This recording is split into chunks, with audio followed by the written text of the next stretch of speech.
तो last video में हमने वर्चुअल एनवायरनमेंट क्रिएट कर लिया था अपने प्रोजेक्ट के लिए। अपना प्रोजेक्ट है डिजिट क्लासिफिकेशन टास्क। तो अपन को एक क्लासिफिकेशन सिस्टम बनाना था जो क्लासिफाई कर पाए इनपुट डेटा को। तो आगे देखते हैं अब क्या करना है। अब मैं इस अपने प्रोजेक्ट के अंदर जाता हूँ। अब जैसे कि मैंने ये देख रखा है कि ये मैंने बना रखा है अपना एनवायरनमेंट, अपना वर्चुअल एनवायरनमेंट। इसी एनवायरनमेंट में हमको काम करना है। तो अब मैं क्योंकि दूसरे दिन काम कर रहा हूँ, मैं इसी एनवायरनमेंट में हूँ नहीं, तो मुझे अब इस एनवायरनमेंट को एक्टिवेट करना पड़ेगा। तो कैसे एक्टिवेट करें? तो आप पावर सेल में जाओ और रन एज एडमिन करो। मैं पहले अपने फ़ोल्डर पे चला जाता हूँ, डी पे चला गया और सीडी में प्रोजेक्ट में कहाँ पे था मेरा प्रोजेक्ट में डिजिट क्लासिफिकेशन। अब यहाँ पे मेरे वर्चुअल एनवायरनमेंट को एक्टिवेट करना है। तो मेरे पहले वर्चुअल एनवायरनमेंट का नेम CLF, टैब दबाऊँगा तो ये अपने आप आ जाएगा। वापस टैब दबाऊँगा तो ये आ रहा है, कुछ ऑप्शंस आ रहे हैं। अब स्क्रिप्ट, अब ये आगे कर वाला बटन दबाऊँगा, उसके बाद एक्टिवेट, ये एंटर कर दो आप। तो यहाँ पे आप देख सकते हो अब मेरा ये वर्चुअल एनवायरनमेंट क्रिएट हो चुका है।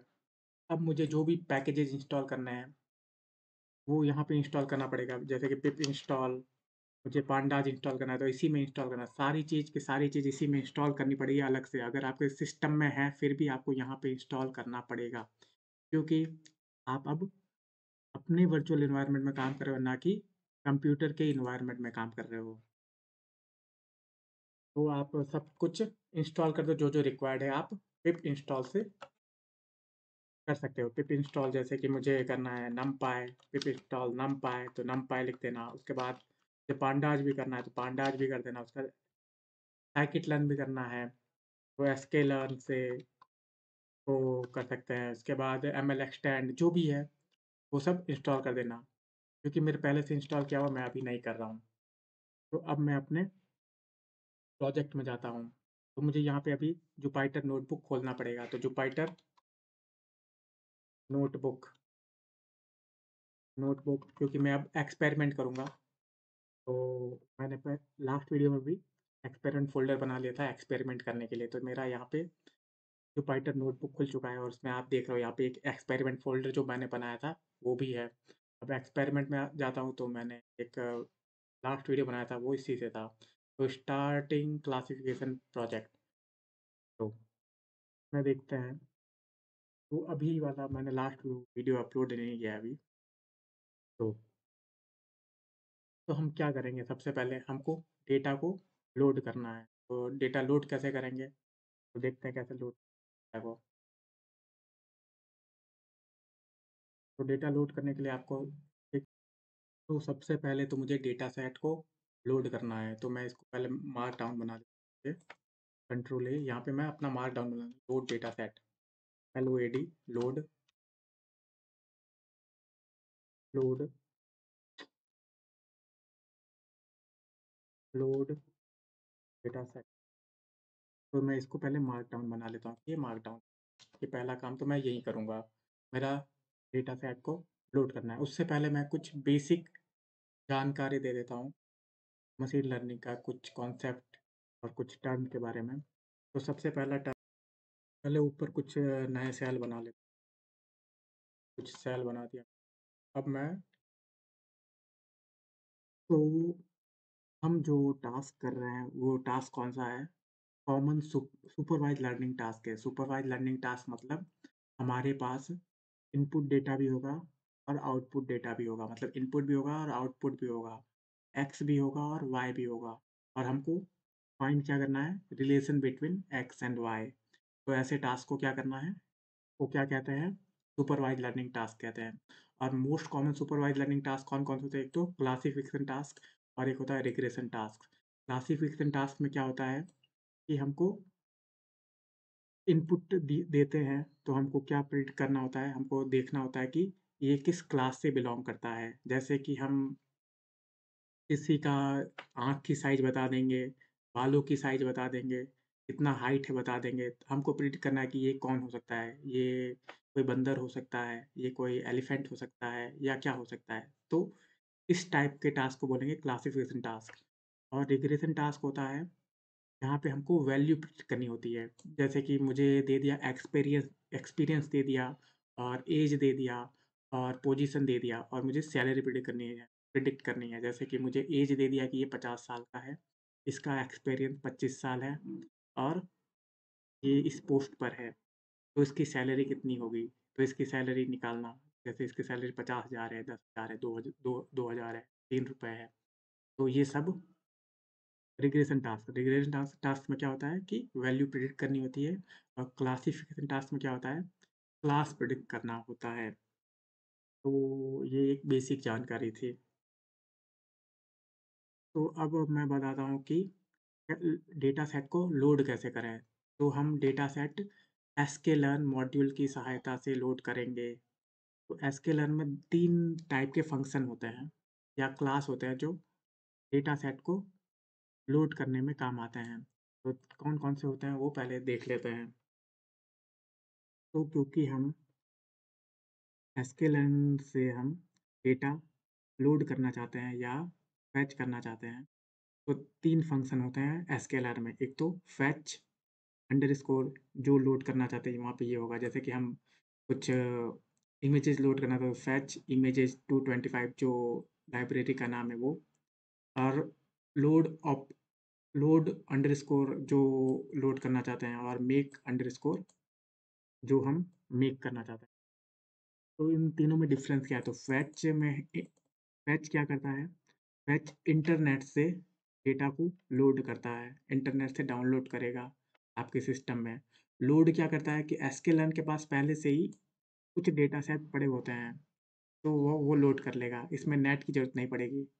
और मेक डेटा सेट में क्या होता है, ये खुद जनरेट करता है डेटा सेट। जैसे कि मुझे एक डेटा सेट जनरेट करना है जो जो ग्राफ पे कैसा दिखे, एक राउंड राउंड दिखे, सर्कल दिखे, तो वैसा डेटा कैसे जनरेट कर सकते हैं? जैसे कि आपको इक्वेशन पता ही होगी, X square plus Y square is equal to 0। तो इस हिसाब से वो डेटा जनरेट कर लेता है अपने आप।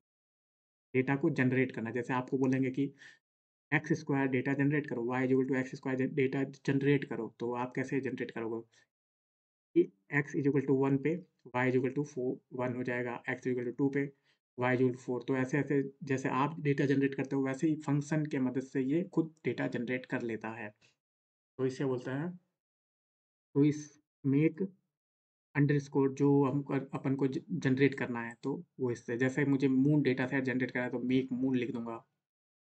और लोड करना है तो कुछ डेटा सेट होते हैं पहले से ही, वो लोड कर सकते हैं। और फेच डेटा सेट मतलब वो इंटरनेट से डाउनलोड करें। तो आई थिंक आपको समझ में आ गया होगा कि कौन कौन से फंक्शंस हैं, वो भी मैं कन्वर्ट कर देता हूँ। अब मेन टास्क आता है कि हम डेटा सेट लोड कैसे करें। ये तो कॉमन चीज़ें थी कि क्या क्या किया हमने। तो हम कौन सा डेटा सेट लोड करने वाले हैं? मुझे लोड करना है एमनिश डेटा सेट, जो कि जिसमें क्या क्या है, 70,000 इमेजेज है 28 बाई 28 रेजोल्यूशन के, जिसमें कुछ डिजिट्स लिखे हुए हैं। जैसे कि 2 लिखा हुआ है, 2 लिखा हुआ इमेज होगा, हैड रिटन डिजिट्स के इमेजेज है। जैसे 2 का इमेज है, 3 लिखा हुआ है उसका इमेज है, 5 लिखा हुआ है उसका इमेज है, और वो सब हैंड रिटन है। उसको कुछ एम्प्लॉयी ने, स्कूल स्टूडेंट ने लिखा है। तो ये अपन को अब लोड करना है। तो कैसे लोड करेंगे? तो हमको, क्योंकि ये ना तो एमनिस डेटा सेट बहुत बड़ा डेटा सेट है, उसको sklearn के साथ इंक्लूड करेंगे तो वो पैकेज की साइज़ बड़ी हो जाएगी। तो यहाँ पे हम फेच एमनिश से हम डेटा सेट को डाउनलोड करेंगे या लोड करेंगे। तो इसके लिए इंटरनेट रिक्वायर होगा, तो आप चेक कर लेना इंटरनेट कनेक्शन है या नहीं है। मेरा क्योंकि इंटरनेट कनेक्शन है इसलिए मैं लोड तो फेच डेटा सेट से लोड कर रहा हूँ। तो अब क्या करना है, आपको एक फंक्शन इंपोर्ट करना है, from sklearn dot data set import fetch open ML. हमने फेच मैंने यहाँ पे बताया था, तो वैसे ही फेच ओपन एमएल मैंने कर दिया। आप इसको एग्जीक्यूट करो, तो ये थोड़ा टाइम लेगा। अब मुझे क्या करना है, यहाँ पे मैं कॉपी पेस्ट कर रहा हूँ। मैं डेटा सेट को फेच कर रहा हूँ, यहाँ पे एमएनएस 784 मैं डिफाइन कर रहा हूँ और एच फ्रेम फॉल्स रख रहा हूँ। मुझे डेटा फ्रेम में नहीं चाहिए, मुझे एरे के नमपाई एरे के फॉर्म में चाहिए। तो एच फ्रेम फॉल्स मैं सेट कर रहा हूँ डेटा सेट लोड करते टाइम। तो अब चलो लोड करते हैं। तो ये क्या हुआ? तो ये मार्क डाउन में था, कोड में करना है। तो अब ये थोड़ा टाइम लेने वाला है, देखते हैं कितना टाइम लेता है। तो ये कुछ वार्निंग भी दे रहा है कि future warning the default value of power. तो ये यहाँ पे कुछ टाइम लेगा।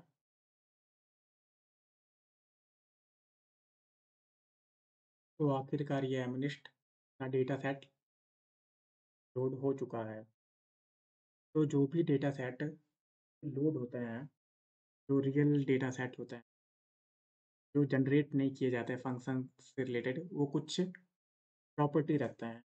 में कौन-कौन से एलिमेंट होते हैं वो चेक करते हैं कि कौन-कौन से एलिमेंट है। ये कैसा है देखते हैं पहले तो एमनिस्ट चेक करते हैं कि कैसा है। तो आप देख सकते हैं ये लग रहा है कि ये एक डिक्शनरी है। जैसे आप ये देख सकते हैं यहाँ पे पैरेंथेसिस देख सकते हैं। पैरेंथेसिस में कर्ली ब्रेसेस देख सकते हैं। तो हो सकता है कि ये क्या हो सकता है, ये डिक्शनरी हो। तो चेक करते हैं कि ये लिस्ट डॉट कीज लिखते हैं, लिस्ट डॉट की, ठीक है। तो ये कीज से रिटर्न कर देगा। तो आप देख सकते हैं कि ये एमनिस डेटा सेट ने क्या क्या कंटेन कर रखा है। तो एक तो डेटा कंटेन कर रखा है, एक टारगेट कंटेन कर रखा है, और एक फ्रेम कंटेन कर रखा है, एक कैटेगरी कंटेन कर रखा है, फीचर नेम कंटेन कर रखा है, target name contain, TSCR contain कर रखा है, और डिटेल कंटेन कर रखा है, और URL भी कंटेन कर रखा है। ने पूरी डेटा सेट के बारे में जानकारी दे दी है। यूआरएल में मतलब कि इसने डेटा कहाँ पर पड़ा है इंटरनेट में, यूआरएल दिया। डिटेल मतलब ये किस डेटा सेट किस बारे में है। डिस्क्रिप्शन मतलब कुछ शॉर्ट फॉर्म में कि क्या डेटा सेट, क्या टारगेट नेम दिया हुआ है कि क्या है टारगेट नेम। तो चलो चेक करते हैं कि इसका DSCR क्या है, मतलब डिस्क्रिप्शन क्या है।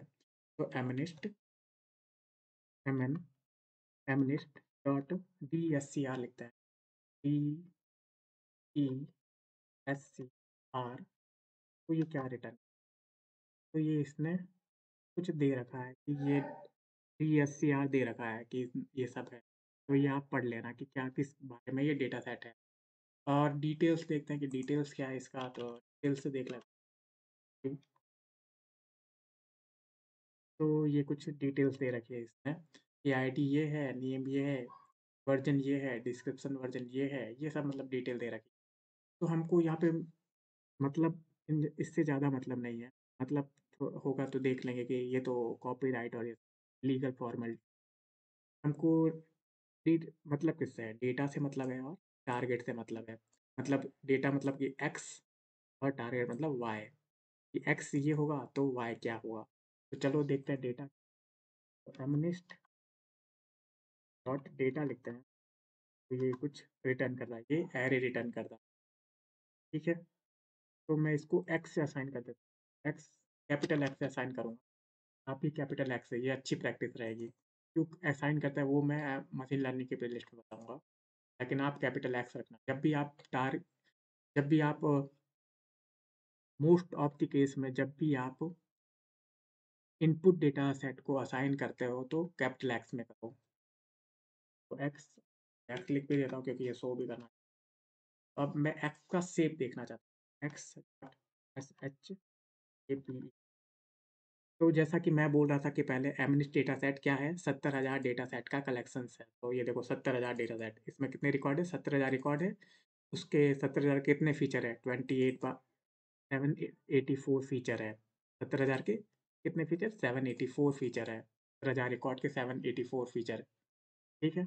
अब देखते हैं कि एमनिस्ट डॉट टारगेट, देखते हैं कि एमनिस्ट डॉट टारगेट क्या क्या है। Target ARGET target. तो ये टारगेट, तो ये टारगेट बोल रहा है कि ये 5 है, 0 है, 4 है। मतलब कि पहला रिकॉर्ड है वो 5 है, दूसरा रिकॉर्ड है वो 0 है, तीसरा रिकॉर्ड 4 है। और ये सब आप देख सकते हो, ये एक स्ट्रिंग है क्योंकि ये इंक्लूड है ना। ये एक डेट स्ट्रिंग है, ना कि 5 असल में है। ये 5 स्ट्रिंग है, मतलब ये कैटेगोरिकल डेटा सेट है। ये मत मान लेना कि 0 असल में 0 है, ये एक स्ट्रिंग है क्योंकि इनक्लोज़ बाय ये कोट्स से इनक्लोज़ है ये। सिंगल कोट से सारे नंबर इनक्लोज़ है, तो ये कैटेगरी है। आप डेटा टाइप भी देख सकते हैं यहाँ ऑब्जेक्ट बता रहा है, ना कि फ्लोट और इंट बता रहा है।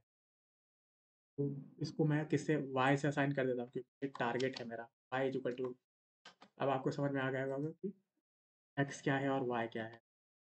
ये y भी मैंने तो हमको क्या-क्या मिल चुका है, x भी मिल चुका है, y भी मिल चुका है। तो कई लोगों का क्वेश्चन होगा कि आपने बोला था कि 780 28 बाय 28 पिक्सल का इमेजेस है, इसमें इमेजेस कहाँ पर है? तो आप मल्टीप्लाई करके देखो 28 बाय इंटू 28 तो ये क्या आता है? तो 784 आता है।